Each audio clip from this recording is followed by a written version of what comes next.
देख सकते हैं कि यहाँ कैमरे पे कैमरे लगे हुए हैं।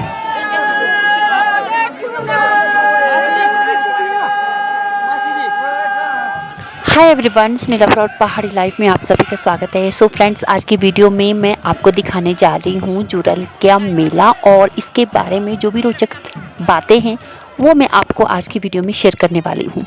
तो चलिए स्टार्ट करते हैं आज की वीडियो। तो ये है इस मेले के मुख्य देवता महेश्वर जी, और ये समरैरी के देवता हैं और जो अभी सितंबर में दौरे पे निकलते हैं और एक एक दिन में ये सभी गांव का दौरा करते हैं, जिसमें रात को नाटी लगती है, देवता जी नाचते हैं, मेहमान आते हैं हर गांव में। और जो ये 14 दिन का दौरा है वो तो आज यहाँ बलून में ख़त्म हो चुका है और 14 दिन के बाद फिर यहाँ जुरल में मेला लगता है, तो जो कि 2 दिन का होता है। पिछले कल भी यहाँ मेला था, लेकिन जो मेन मेला है, मेन मेला आज ही है। और पिछले कल ये 12:30-1 बजे यहाँ पहुँचे थे, तो उसके बाद शाम को ये पास वाला जो गांव है, यहाँ जुरल के साथ ही दूसरा गांव है भलून, तो ये शाम को भलून गए थे। तो अभी सुबह ये भलून से आए हैं और आज पूरा दिन ये जुरल में रहेंगे, यहाँ पे मेला लगेगा और शाम को जाएंगे ये भजन और उसके बाद जाएंगे गरेमा और उसके बाद फिर अपने स्थानीय गांव में जाएंगे और जहाँ पे ये रहेंगे। और वहाँ पे भी काफ़ी बड़ा मेला लगता है, रात का जो मेला होता है दौरे वाला, वो मेला उस टाइम लगता है। तो फ्रेंड्स, जैसा कि आप जानते हैं कि मेले और त्यौहार हमारी संस्कृति की एक धरोहर है और इसके साथ ही ये आपसी भाईचारे को भी बढ़ावा देते हैं। और जो ये मेले होते हैं कहीं ना कहीं ये हमारी संस्कृति की विरासत को संभाले हुए हैं। अदरवाइज आप देख सकते हैं कि जो समय है वो काफ़ी चेंज हो चुका है, लेकिन जो ये मेले हैं ये एज इट इज़ वैसे ही हैं जैसे हमारे पूर्वजों के टाइम में हुआ करते थे और वैसे ही मेले लगते हैं। तो अभी सुबह का टाइम है और हमारे जो देवता जी हैं महेश्वर जी, वो इस थाच में पहुंच चुके हैं भलून से। थाच का मतलब होता है जो बड़ा सा ग्रास लैंड होता है, उसको हमारे लोकल लैंग्वेज में थाच बोलते हैं। तो ये जुरल का थाच है, जुरल जगह का नाम है। और तो यहाँ ये पूरे दिन में रहेंगे, लोग नाटिया लगाएंगे और नाटिया भी गांव वाइज लगती है। तो जितने भी गांव हैं सभी गांव की नाटियाँ लगेंगी। इस वीडियो बहुत ही इंटरेस्टेड होने वाली है, तो बने रहिए मेरी वीडियो के साथ। तो सबसे पहले मैं देवता जी के बारे में आपको कुछ बताना चाहती हूँ, महेश्वर देवता जी के बारे में। तो जो ये देवता महेश्वर जी हैं, इन्हें शिव का अंश माना जाता है, क्योंकि जिस तरह से शिव जी ने अपने कंठ में जहर को, विष को संजोए रखा है, उसी तरह से जो ये देवता महेश्वर है, इनमें भी विष को नष्ट करने की बहुत बड़ी क्षमता है और ये चुटकी में विष को ख़त्म कर लेते हैं। तो क्या होता है कि हमारे पहाड़ी क्षेत्र में एक काला जादू होता है जो कि एक विष के नाम से जाना जाता है, और ये सब फैमिली में तो नहीं होता है, किसी किसी फैमिली में ये काला जादू होता है। तो वो क्या करते हैं कि जिनके घर में ये काला जादू होता है, तो वो किसी व्यक्ति को वो काला जादू दे देते हैं, जिसके कारण व्यक्ति के शरीर में स्वेलिंग हो जाती है, एलर्जी हो जाती है और कई बार तो यहाँ तक होता है कि उनका पेट सूज जाता है और पूरे शरीर में स्वेलिंग हो करके वो मृत्यु को प्राप्त हो जाते हैं। तो उससे प्रभावित व्यक्ति अगर इन देवता के पास आए और मात्र इनके जो ये मूर्तियाँ आप देख रहे हैं, रथ में मूर्तियाँ, इन मूर्तियों को धो करके जो जल प्राप्त होता है, उस जल को उस ग्रसित व्यक्ति को दिया जाता है और इस तरह से जो विष का प्रभाव होता है वो पूरी तरह से नष्ट हो जाता है। और जिन लोगों के पास भी इस बारे में पता है वो दूर दूर से देवता जी के पास आते हैं और अपनी जो प्रॉब्लम है वो सॉल्व करते हैं। तो इस तरह से बहुत सारी रोचक बातें हैं इन देवता के साथ जुड़ी हुई। जो ये आप देवदार का पेड़ देख रहे हो यहाँ पे, तो मान्यता ये है कि यहाँ पे पांडव आए थे अज्ञातवास में, तो वो इसी पेड़ के नीचे रहे थे। और आज भी जो देवता महेश्वर जी है, उनका जो बैठने का स्थान है वो सिर्फ इन पेड़ों के साथ में ही है, पास में। और हर गांव की जो नाटी है वो भी इसी पेड़ के नीचे से शुरू होती है।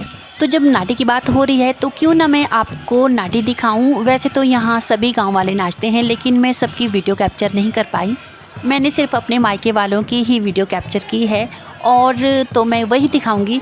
तो क्या होता है इस मेले में कि जो भी नाटी लगाने वाले गांव होते हैं तो वो ग्राउंड के एक छोर पे जाते हैं और वहीं से ही नाटी शुरू करते हैं। और वाद्य यंत्र, पूरे जितने भी देवता जी के वाद्य यंत्र होते हैं उनको वहाँ ले जाया जाता है ग्राउंड के एक किनारे पे, और वहीं से ही स्टार्ट होती है ये वाली नाटी। और इसमें सिर्फ पुरुष ही नाचते हैं और जो लेडीज़ें हैं वो नाचती है देवता जी के साथ। और आप यहाँ देख रहे हैं ये जो भी वाद्य यंत्र वाले हैं मेरी जान पहचान के हैं। तो जितने भी वाद्य यंत्र वाले हैं ये आगे आगे आ रहे हैं और पीछे पीछे से नाचने वाले, और जो पीछे से नाटी लगा रहे हैं तो ये मेरे मायके वाले हैं और इनमें मेरे भतीजे हैं, भाई हैं, तो सभी हैं। तो आप भी लीजिए इस नाटी का मज़ा।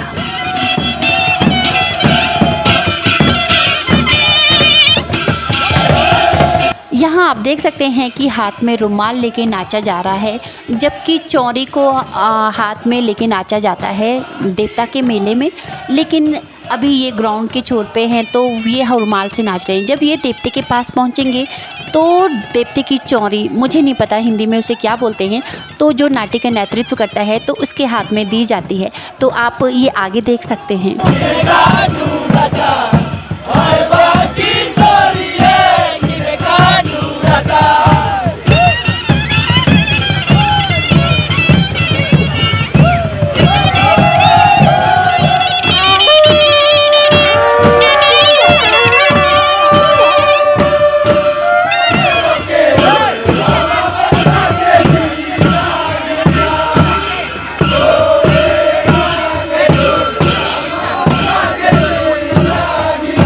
आप यहाँ पे देख सकते हैं जो नाटी का नेतृत्व कर रहे हैं उनके हाथ में चौरी है। तो ये मेरे कज़न हैं।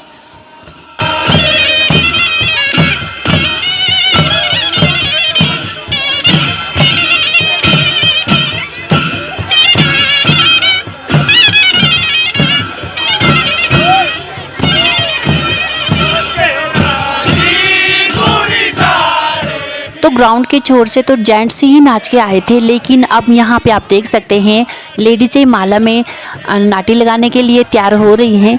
तो लेडीज़ें सिर्फ यहीं से ही शुरुआत करती है नाटी लगाने की। तो आप यहाँ पे देख सकते हैं कि ढोल नगाड़े की तान पर ताल से ताल मिलाते थिरकते पैर, और साथ ही साथ इसमें ढोल नगाड़े की तान पर लोकगीत भी खुद ही गाए जाते हैं, जो कि हिमाचली नाटी का असली आकर्षण होता है। और अब जाती हूँ मैं नाटी लगाने, और कैमरा मैं किसी के पास देती हूँ। तो यहाँ पे मैंने भी थोड़ी सी नाटी लगाई है, तो आप देख सकते हैं मैं भी वहाँ पे रो में बीच में नाटी लगा रही हूँ।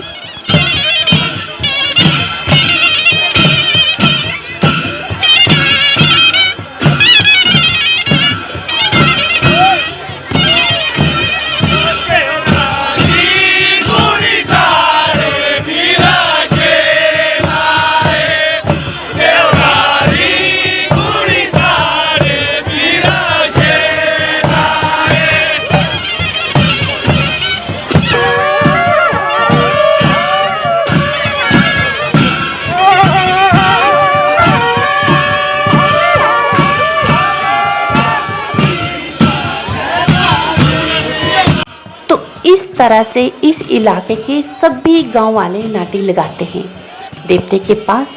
और सबसे लास्ट जो नाटी लगती है वो लगती है भलोन गांव के एक परिवार की, जो नेतृत्व करता है, और उसके पीछे दूसरे गांव के भी लोग लगते हैं, क्योंकि माना जाता है कि इस टाइम जो नाटी का नेतृत्व कर रहा होता है वो अपने होशो हवास में नहीं होता है, क्योंकि उनमें देवता प्रवेश कर चुके होते हैं। तो इसी तरह से माना जाता है कि देवता खुद से लास्ट में नाटी लगाते हैं। और आप यहाँ पे देख सकते हैं कि जो गोल टोप लगाकर नाटी का नेतृत्व कर रहे हैं, तो ये अपने होशो हवास में नहीं होते हैं, इनमें देवता प्रवेश करते हैं। और आप इनकी नाटी देख रहे हैं कि इनकी नाटी अलग से है। तो पूरा जितना भी हमारा एरिया है तो उन सभी एरिया के जेंट्स हैं और लेडीज़, इसलिए ही यहाँ पे शायद कोई कैप्चर कर रही है वीडियो को, तो यहाँ लेडीज़ अलाउड नहीं होती है। तो इस तरह से ये जो भीड़ है ये ग्राउंड के पूरे 2 चक्कर काटती है।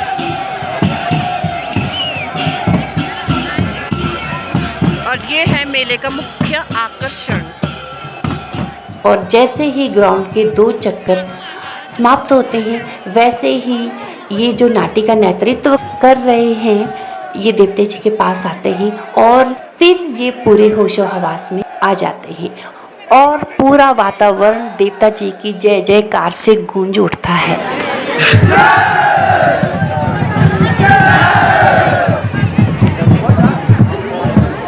तो इस तरह से मेला अब अंत के कगार पे है और आप यहाँ देख सकते हैं देवता जी को अब ले जाने के लिए तैयार किया जा रहा है। तैयार का मतलब जो देवता जी के मोरे के ऊपर छत्र वगैरह लगे होते हैं तो उनको निकाल दिया जाता है और उसके बाद फिर देवता को उठाया जाता है। तो जब देवता जी को ले जाया जा रहा होता है तो पारंपरिक देवलोक गीत गाए जाते हैं और उनसे कामना की जाती है कि दूसरी साल भी जल्दी से आए और ये वाली साल खुशीपूर्वक बीत जाए। तो देवता जी भी आशीर्वाद देते हैं। तो यहाँ आप देख सकते हैं मेरी कज़न और उनकी जेठानी और उनकी भतीजी देवलोक गीत गा रहे हैं।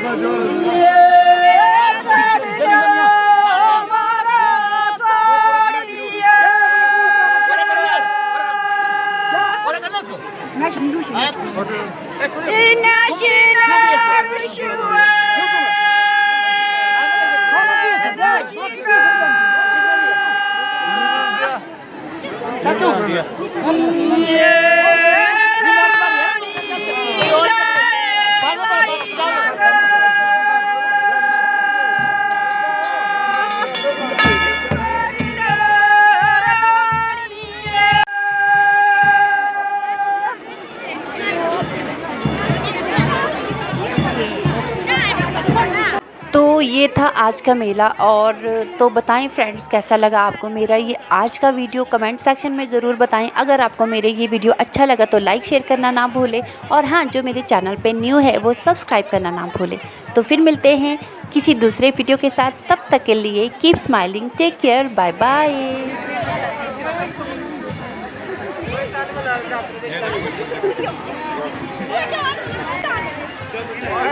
हम तीनों जब गिरेंगे ना, तीनों साथ गिरेंगे।